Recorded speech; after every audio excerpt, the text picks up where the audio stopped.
Orang yang paling berbahagia menurut saya adalah Bapak Jokowi. Tiap hari difitnah, dihujat, dicaci, dimaki, dijelek-jelekan, tetap saja sabar, tetap saja santai, bersahaja. Tapi sebaliknya, orang yang paling menderita adalah yang mengkritik, mencaci, menghujat Pak Jokowi. Tiap hari itu memikirkan Pak Jokowi, mau makan ingat Pak Jokowi, mau minum ingat Pak Jokowi, pergi kemana tetap ingat Pak Jokowi, bahkan bangun tidur itu pun yang diingat aja Pak Jokowi. Jadi tiap hari cuma yang diingat mereka itu adalah Pak Jokowi. Sedih ya hidup mereka itu. Pak JK bekas wakil presiden. Bekas. Gimana rasanya kalau saya bilang bekas wakil presiden? Apakah Pak JK tidak punya kata-kata yang elegan sebagai mantan wakil presiden? Apa nggak bisa bilang ke publik bahwa Pak Jokowi itu mantan presiden? Kalau Pak Jokowi menurut cangkemmu ya Pak JK bekas presiden, berarti Anda adalah bekas wakil presiden. Biar rasanya. Dan sekarang Anda klarifikasi, koar-koar, bahwasanya Anda tidak mau dikatakan bohir dari semuanya yang membayar 5 miliar. Akhirnya melaporkan, idih, gitu aja sudah melaporkan. Bagaimana dengan Pak Jokowi yang kau hujat habis-habisan? Yang kau bilang bahwa Pak Jokowi jadi presiden adalah berkat saya. Cangkeme. Kalau kamu digitukan rasanya gimana? Sakit kan? Sekarang kamu difitnah bahwa kamu adalah bohir dari semua ini. Akhirnya apa? Melaporkan kan? Sakit kan? Ya ngono kuwi rasane. Kalau Pak JK itu memberikan statement yang buruk pada Pak Jokowi, maka Pak JK akan juga mendapatkan statement yang buruk dari orang lain. Apa yang kau tanam Pak JK, pasti Pak JK akan menuai. Nah sekarang rasakan. Makanya toh Pak JK jadi bekas wakil presiden, cara ngomongnya itu dijogo, ditoto. Ojo angger jeplak. Di sini ada rekam jejaknya loh Pak JK. Apa Anda nggak malu? Bicara seperti itu? Kau pikir rakyat Indonesia sebagian besar itu apa bodoh-bodoh Pak JK? Cara bicaranya Anda lo belepotan. Kalau memang sulit bicara, mendingan diam, pakai juru bicara, rambe duit beli nyewa juru bicara. Kalau ngomongnya itu belepotan kayak gitu, sudah habis uangnya untuk nyewa orang atau gimana? Kalau Anda difitnah seperti ini gimana rasanya? Sakit kan? Melaporkan kan? Ya rasakan apa yang kau tanam kau tuai juga. Salahnya sendiri kemarin kok bikin statement seperti itu. Nah giliran sekarang difitnah, sakit hati, ya tersinggung dan melaporkan plus koar-koar. Ini loh bedanya Pak Jokowi dan JK. Pak Jokowi nggak pernah koar-koar, dihujat habis-habisan, ya, difitnah, ya, nggak koar-koar, cukup melaporkan saja dengan silent dan diam, tidak menanggapi. Untung Pak Jokowi itu masih respect dengan jenengan Pak, bekas wakil presiden. Bapak Yusuf Kalla sekarang nih banyak koar-koar mengeluarkan narasi, statement segala macamnya tentang Pak Jokowi. Kenapa Pak? Apakah ada usaha Bapak yang terganggu? Apakah ada usaha Bapak yang terganggu sehingga Bapak mengeluarkan statement narasi?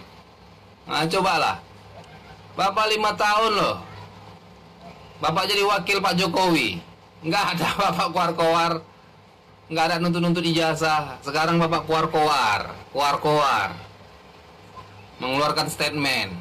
terganggu usaha itu terganggu, atau mungkin Bapak Amin Rais itu sudah menyerahkan sudah terima jabatan ke Bapak sebagai ketua gelandangan politik. Gelatik. Atau ya, karena itu Bapak Amin Rais selama ini kan udah menyerang Pak Jokowi. Ya jadi karena dia sekarang udah pensiun, udah kena pikun itu kan. Diserahkannya jabatannya ke Pak Yusuf Kalla. Mungkin karena itu ya, Pak. Aduh, jangan bodohi rakyat, Pak. Jangan bodohi rakyat. Ya, jangan bodohi rakyat. Kebiasaan suka kali membodohi rakyat. Bapak 5 tahun sama Pak Jokowi, sama Pak SBY, kemana aja? Apa yang Bapak bisa perbuat untuk rakyat ini? Bapak pernah buat apa untuk rakyat ini? Di masa Pak SBY, di masa Pak Jokowi, Bapak jadi wakil presiden. Apa yang bisa Bapak kasih? Apa yang pernah Bapak buat? Apa kontribusi Bapak? Toh selama ini yang kita tahu Bapak hanya melindungi usaha Bapak. Hanya untuk menjadikan pemerintah itu hanya untuk jadi payung. Kenapa kok Yusuf Kalla yang jadinya terburu-buru tentang kasus ijazah Pak Jokowi nih? Ada apa ini ya kan? Tapi sebelum berlanjut, aku cuma mengingatkan Yusuf Kalla, kamu itu mantan wakil presiden, mantan pembantu presiden. Terus kenapa kamu kok nyuruh-nyuruh mantan presiden? Di mana etikanya gitu loh? Terus kalau kamu menanyakan ijazah Pak Jokowi, tunjukkanlah yang asli. Nah, dulu ketika kamu mencalonkan diri sebagai presiden dan wakil presiden bareng Pak Jokowi, masa sih kamu nggak lihat? Dari hal kecil aja kamu nggak lihat. Pertanyaannya, apa kerjamu saat jadi wakil presiden? Lupa. Nggak ada kerjaannya. Oke. Kalau Yusuf Kalla mengatakan ini meresahkan masyarakat Indonesia, masyarakat mana yang diresahkan? Kita sebagai masyarakat resah terhadap orang-orangmu Yusuf Kalla, yang dimana tidak ada angin, tidak ada hujan, tiba-tiba ngebahas tentang ijazah Pak Jokowi. Ini kan berarti serangan, ya. Ada agenda yang tidak baik, menjatuhkan Pak Jokowi. Menurut kita ijazah Pak Jokowi asli. Kenapa? Dia sudah menjadi wali kota 2 kali, gubernur Jakarta, dan 2 kali presiden. Yang dimana ketika Pak Jokowi mencalonkan diri sebagai wali kota, Pak Jokowi ini bukan siapa-siapa. Pak Jokowi tukang kayu gitu loh. Nggak mungkin tidak menyerahkan semuanya yang asli ke lembaga negara. Dan masa sih lembaga negara bisa kecolongan 5 kali? Kan nggak masuk akal. Bapak Yusuf Kalla, masyarakat tidak bodoh. Bapak membilang bahwa video Bapak itu dipotong. Jelas-jelas Bapak di situ sudah menista agama Kristen. Jadi kita kembali ke belakang. Bagaimana kisah daripada Ahok?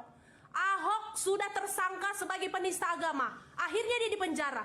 Jadi dia juga kemarin-kemarin itu videonya dipotong.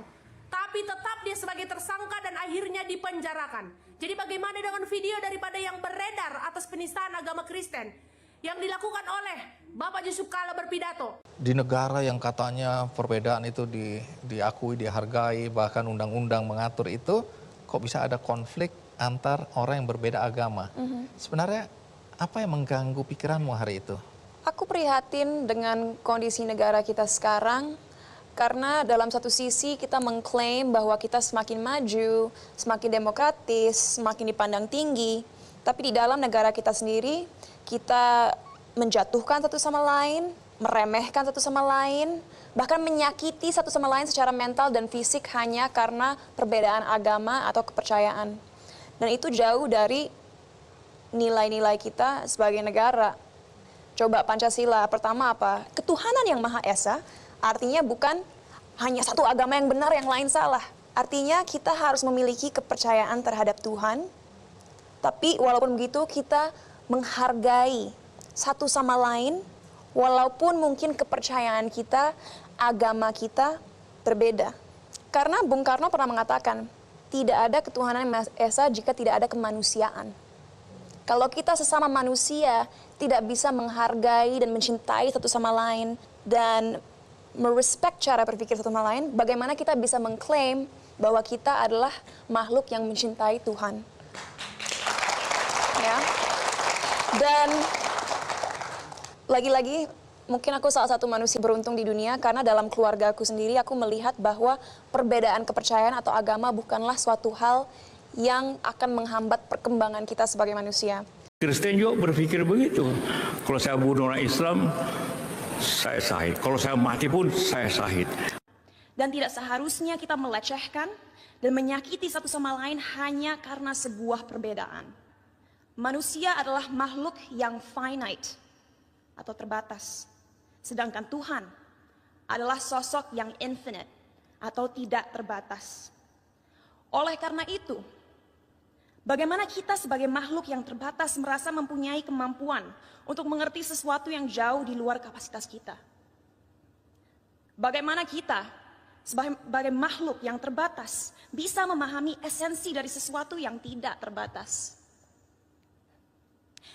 Inilah salah satu akar dari masalah yang kita miliki dalam masyarakat Indonesia sekarang. Karena pemahaman yang terbatas dan pemikiran yang tidak kritis, orang-orang terjebak dalam cara berpikir di mana mereka telah memanusiakan Tuhan. Merasa memiliki hak dalam mendikte kemauan Tuhan, merasa tahu pikiran Tuhan, dan merasa berhak bertindak atas nama Tuhan. Inilah yang akhirnya seringkali berubah menjadi sifat radikal. Ya, tapi ini jujur saja kalau aku pribadi pun ya kalau menanggapi ya sebagai orang yang paling gak suka ngomongin masalah agama ya dicampur baurkan dengan politik, agama diperalat untuk alat-alat politik, agama ya diperalat untuk memusuhi agama orang lain. Aku paling tidak setuju. Sebagai orang yang tidak setuju hal ini melihat ya sebuah potensi bahaya ya, ada potensi bahaya di mana ini akan memantik sebuah perpecahan. Gitu loh, ya. Jadi Pak JK minta maaf ya. Kalau Bapak masih belum mendalami agama Kristen, nggak usah dikomentari, Pak. Bapak masih ingat Pak Ahok, Pak, ya, karena nggak terlalu mendalami agama Islam, Pak, kemarin, Pak, kutip-kutip ayat, Pak, dinistakan agama orang, Pak, itu masuk penjara. Kan begitu, aku ralat. Dia dituntut oleh penistaan agama. Sementara dari dirinya sendiri kayaknya nggak dia dituntut menistakan agama orang lain, nggak. Tapi dia terjebak di situ. Makanya jujur aja gue bilang sama kalian, Opung Parabellak sendiri minta maaf semaaf-maafnya ya. Paling nggak suka kalau nonton debat-debat agama. Karena apa? Yang A merasa agamanya benar, yang B juga merasa agamanya benar. Cukuplah agama itu memang benar untuk pemeluknya sendiri. Coba lihat itu Nusantara, ya, yang Kristen ada, yang Islam ada, yang Bali belum ada, yang beragama Hindu belum ada, yang beragama Buddhanya belum ada juga, kami lagi menantikan. Tapi paling tidak kami saling menghargai satu dengan yang lain. Gak ada kita curiga-curiga. Kalian tanya ya, seperti Opung Parabellak sendiri di dalam kumpulan itu. Kalau misalnya Opung Parabellak sendiri dengar azan, ya, aku akan mengingatkan teman-teman di YouTube Nusantara yang beragama Islam, ya, untuk sholat. Dan aku juga mengingatkan yang beragama Kristen untuk pergi ke gereja, untuk berdoa. Begitu, ya. Jadi harus ada, ya, toleransi itu di antara kita. Gitu loh. Ini katanya tokoh nasional. Ini sih bukan tokoh nasional, Pak. Ini tokoh kelontong atau bahkan tokoh pecah belah.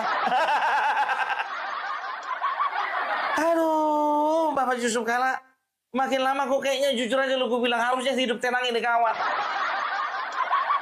Ini video lama loh, jujur aja. Siapa yang mengedarkan video ini? Kasihan beliau sudah tua. Gak usah lagi dipancing-pancing kayak gini. Pak JK diminta untuk klarifikasi tentang video penistaan agama, malah kamu bilangnya Pak Jokowi bisa jadi presiden karena jasa kamu. Malu sekali, share videonya teman-teman. Ini aki-aki masih pengen banget kamu dipuji ya. Jujur aja saya tidak mau puji kamu. Tadinya saya sangat menghormati kamu. Tapi setelah kamu membuat video, kamu ternyata penista agama nomor 1 termasuk ya. Dalam penilaian saya kamu sudah tua seperti ini, termasuk penista agama nomor 1 kamu. Ternyata dari tahun-tahun lalu, zaman kamu masih kuliah, sudah termasuk kamu salah satu membuat keonaran di negara ini. Nah, kamu malah bilang di videomu, termol-termolmu itu. Termol tak apa itu maksudmu videomu itu. Berarti kamu kira kami yang milih Jokowi ini selama 10 tahun dia jadi presiden, kau anggap kami sebagai orang bodoh berarti ya. Kamu bilang termol begitu itu ya. Termasuk saya kamu kira lah sebagai orang bodoh yang milih Jokowi ya kan? Kamu harus tahu. Menurut kamu Jokowi itu orang bodoh itu menurut kamu, tapi yang jelas dia 10 tahun memerintah menjadi orang nomor 1 di negara Indonesia. Saya tidak kenal Jokowi ya, dan tidak ada hubungan darah dengan dia. Tapi yang saya nikmati selama 10 tahun dia menjadi presiden adalah pembangunan yang luar biasa di negara ini.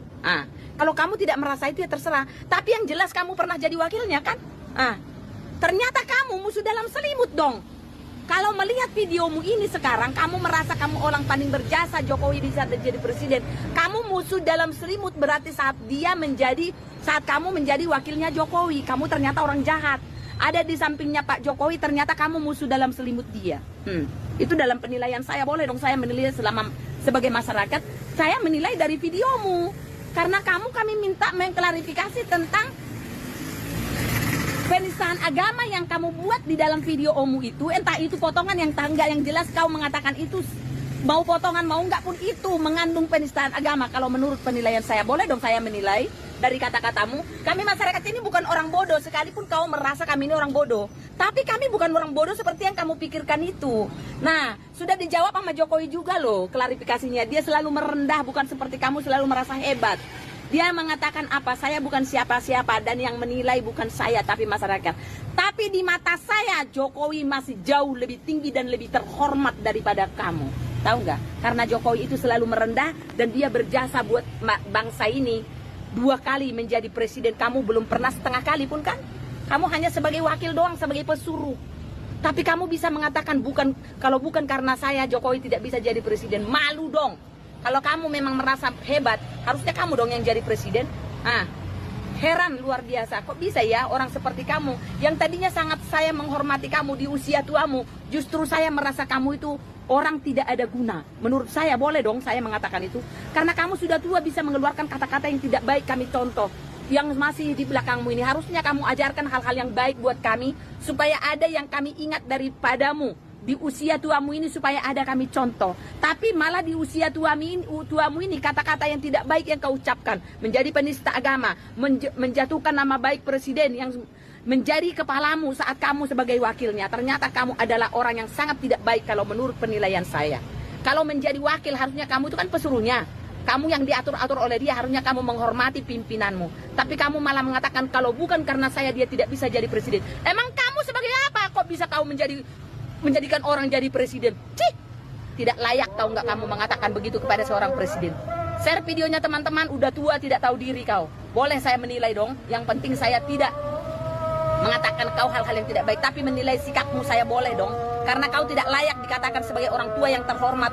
Karena kamu mengatakan kata-kata yang tidak baik, penistaan agama, dan mengatakan presiden terhormat yang menjadi presiden sampai 2 periode, kamu katakan kalau bukan karena kamu. Kami yang milih, bukan kau, tahu nggak? Nah, teman-teman, itulah di video yang baru saja kita saksikan bersama, di mana Cinta Laura berikan pesan kepada para orang yang bertikai oleh karena perbedaan agama. Di dalam pidatonya, Cinta Laura mengatakan sebagai generasi Z dan milenial, kami adalah generasi yang bertanggung jawab dalam beberapa tahun ke depan atas arah yang diambil oleh negara ini agar menjadi negara yang maju, modern, sejahtera, tentunya terkemuka di mata dunia. Tapi nilai-nilai apa saja yang harus kita terapkan ke masyarakat Indonesia agar mimpi kita ini bisa terrealisasi? Pada saat ini kita di dalam situasi yang sulit, di mana adanya polarisasi dalam opini masyarakat. Terlihat jelas dengan tidak adanya kesepakatan apa yang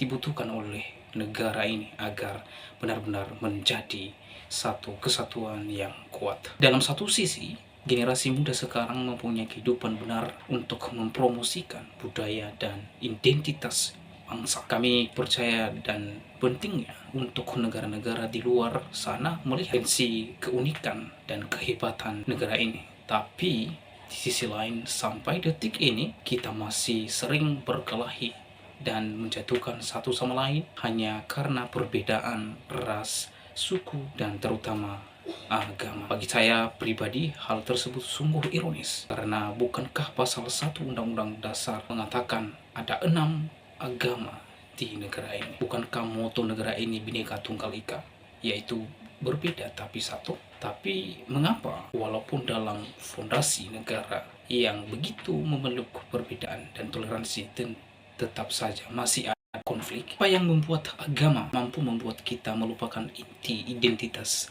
bangsa ini? Sebagai lulusan psikologi dan sastra Jerman, saya dari dulu memikirkan prioritas terhadap cara berpikir manusia. Karena itu pengetahuan tersebut saya cari dan memperdalam filosofi. Cinta Laura dalam pidatonya juga menyisipkan pemikiran seorang René Descartes, di mana sang filsuf menuliskan perihal manusia yang merupakan makhluk terbatas. Sampai detik ini saya tidak pernah lupa tentang apa yang dikatakan oleh salah satu filsafat paling berpengaruh sepanjang masa, yaitu René Descartes, yang mengatakan manusia adalah makhluk yang finite atau terbatas, sedangkan Tuhan adalah sosok yang infinite, tidak terbatas. Oleh karena itu, bagaimana kita sebagai makhluk yang terbatas merasa mempunyai kemampuan untuk mengerti sesuatu yang di luar kapasitas kita? Bagaimana kita sebagai makhluk yang terbatas memahami esensi dari sesuatu yang tidak terbatas? Inilah salah satu akar dari masalah yang kita miliki dalam masyarakat Indonesia sekarang, karena pemahaman yang terbatas dan pemikiran yang tidak kritis.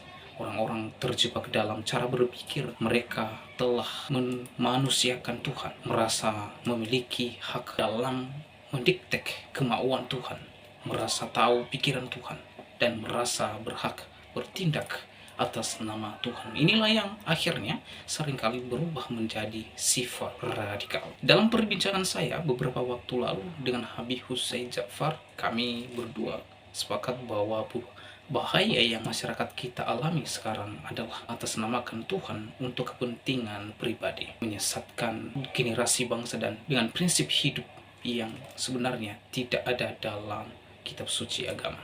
Kenapa bisa seperti itu? Karena kita kurang membimbing dan memberikan masyarakat yang dibutuhkan agar bisa mengalami sebuah ajaran dengan akal kritis, sehingga mereka menjadi tersesat dalam cara berpikir dan lupa akan pentingnya menyeimbangin segala ilmu yang dipelajari dan dimiliki dengan nilai-nilai yang ada dalam budaya, sains, atau aliran pemikiran lain. Saat saya sekolah dulu, saya ingin diwajibkan membaca kitab suci dari berbagai agama dari segi literatur dan juga filosofi.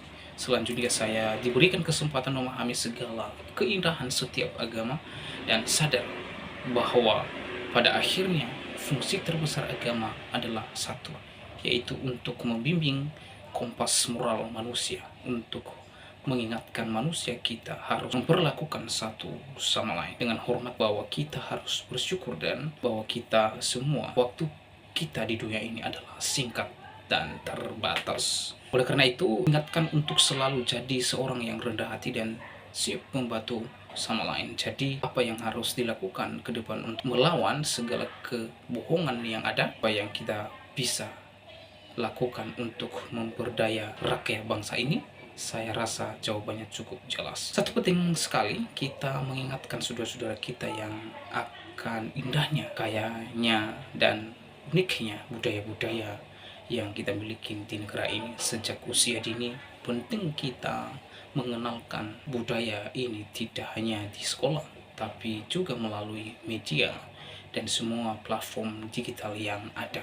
Semua hal yang krusial untuk disadari generasi muda akan relevan dengan dunia kita yang semakin modern. Our culture is cool, no only school. Ajaran agama yang di dalam sistem pendidikan harus presentasikan agama-agama yang ada di negara ini, agar orang bisa mengerti sejak usia muda bahwa semua agama mengajarkan kebaikan. Tidak seharusnya kita melecehkan satu sama lain hanya karena sebuah perbedaan. Critical thinking, ajarkanlah adik-adik kita membaca dan mempelajari dari segala sesuatu berbagai sudut pandang, biarlah mereka bertanya tumbuhkanlah rasa ingin tahu mereka agar mereka tidak mudah dipengaruhi dan dijajah pikirannya. Terakhir, gunakan teknologi yang semakin canggih sebagai alat yang dapat terus menyebarkan nilai-nilai toleransi agar negara ini bisa kembali menjadi Indonesia sejati.